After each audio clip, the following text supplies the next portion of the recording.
বল টাকাটা ধার নিলি, টাকাটা দিবি না? ভুলে ভাই গেছিস? খুব সমস্যায় আছি, খুব সমস্যায়, মানে আমি জানি তোকে টাকাটা দিতে হবে, তোর কাছে ধার নিয়েছি কেন দেবো না, কিন্তু হাত ফাঁকা একদম, মানে টাকা নেই। মেসিকে দেখার বেলায় 10,000 টাকা থাকে, আর আমার থেকে টাকা ধার নিয়েছিস, সেটা ফেরত দেওয়ার বেলায় টাকা থাকে না, ওটাই তো ব্যাপারটা কি? সমস্যা, ওটাই সমস্যা, মানে মেসিকে দেখতে গিয়ে টাকা সব শেষ হয়ে গেছে। তো টাকাটা দিবি কবে তুই? আর জানিস ভাই মেসিকে দেখলাম আজকে সামনাসামনি।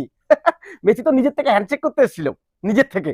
পরে আচ্ছা, তা হ্যান্ডশেক করেছিস পরে? হ্যাঁ হ্যান্ডশেক তো করতাম, তো 10 কিলোমিটার দূরে আমি হাতটা কি করে নিয়ে যাই এখন, সেই জন্য আর কি করা হয়নি। তার কি লাভ হলো? বাকি তারপর সেলফিও নিয়েছি তো ঋতিক রোশনের সাথে। হ্যাঁ, ঋত্বিক রোশন এসেছিল তো মেসি। স্ট্যাচু তো ঋতিক রোশনের বানিয়েছিল। জলজ্জার তো মেসির সাথে সেলফি নিস না? 10 কিলোমিটার দূর থেকে মেসিকে দেখতে পারবি সেলফি নিলে পরে। মেসি তো অটোগ্রাফ দিতে এসেছিল আমাকে, জানিস। আচ্ছা, অটোগ্রাফটা কিন্তু নিয়েছিস?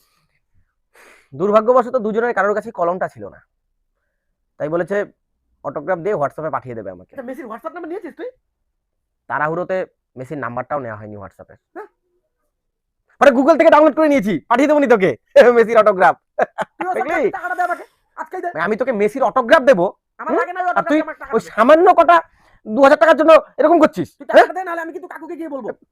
বাবাকে বলিস না ভাই, বাবাকে বলিস না।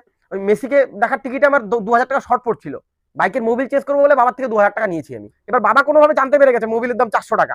তুই তুই তুই একটা কাজ কর, আমি একটু তোদের বাড়িতে আসছি, তুই আমাকে 1,600 টাকা দিবি, আমি আমি দিয়ে দেবো, পরে দিয়ে দেবো, রোনাল্ডো যখন আসবে তখন দিয়ে দেবো আবার ম্যানেজ করে। হারামজাদা। হ্যাঁ, আরে গালি দিচ্ছিস কেন?